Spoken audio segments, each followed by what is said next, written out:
This help video discusses the Pro Chart columns and the Seasonality columns located in the Trends tab of the matrix. We're going to again focus on the grain market and Bitcoin. So we're going to open it up and we're going to take a look.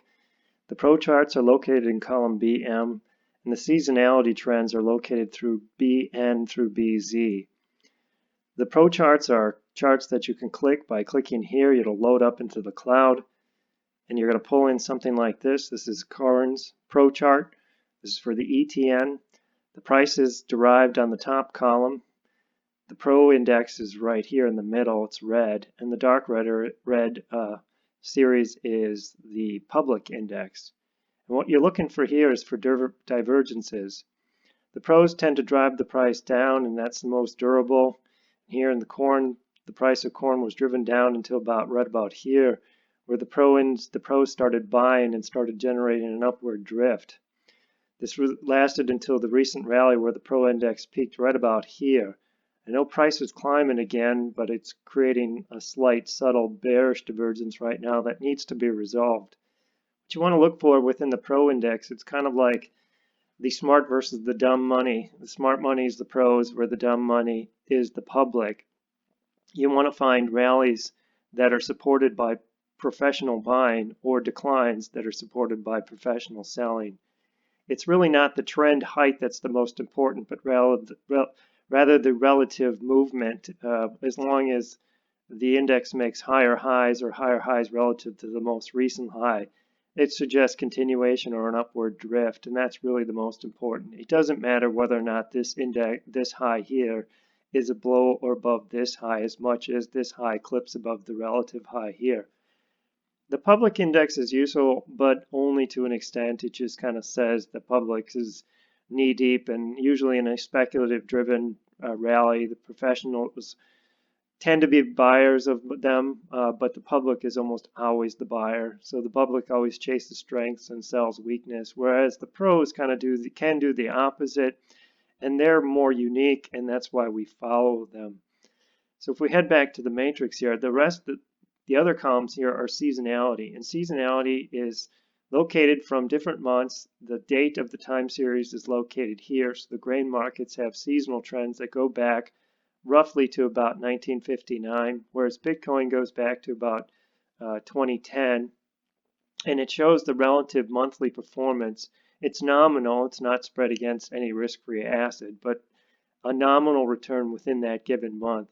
Black means you have a positive return, and red means there's a negative tendency. So if you take a look at corn, corn tends to do fairly well until about, well, you want to say until about June, and then it goes through a seasonally weak period. Same thing can be said roughly for corn or for soybeans. Wheat seasonal weak period is through the winter time, and then it perks up after July and pretty much goes on a strong run. Bitcoin seasonal trends have no real down cycles at all to them. Every month has been positive since 2010, but there are periods when some months are weaker than others. July stands out as a relatively weak month. Extremely strong month would be October.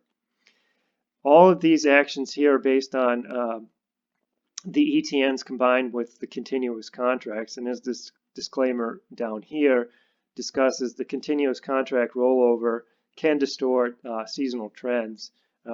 They tend to even out from year to year. The ETN does not have them, but this data back to here is going to have seasonal distortions by contract rollover.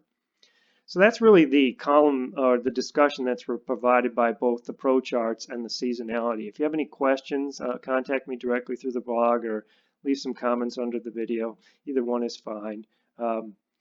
But that's really the setup for or the definition of Pro Charts, as well as how I use the seasonal trends. Seasonal trends are useful, but they really never supersede the primary trend or energy builds.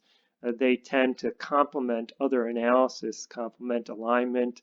I find myself never trading exclusively on seasonality.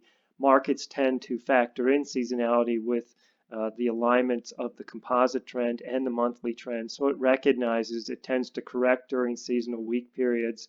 So it's already set up, and it starts to reflect in energy, which is over here in the matrix right here. that stuff picks it up. The invisible hand picks it up. You can use this as a confirmational tool, but the invisible hand is already watching that stuff largely. It knows it.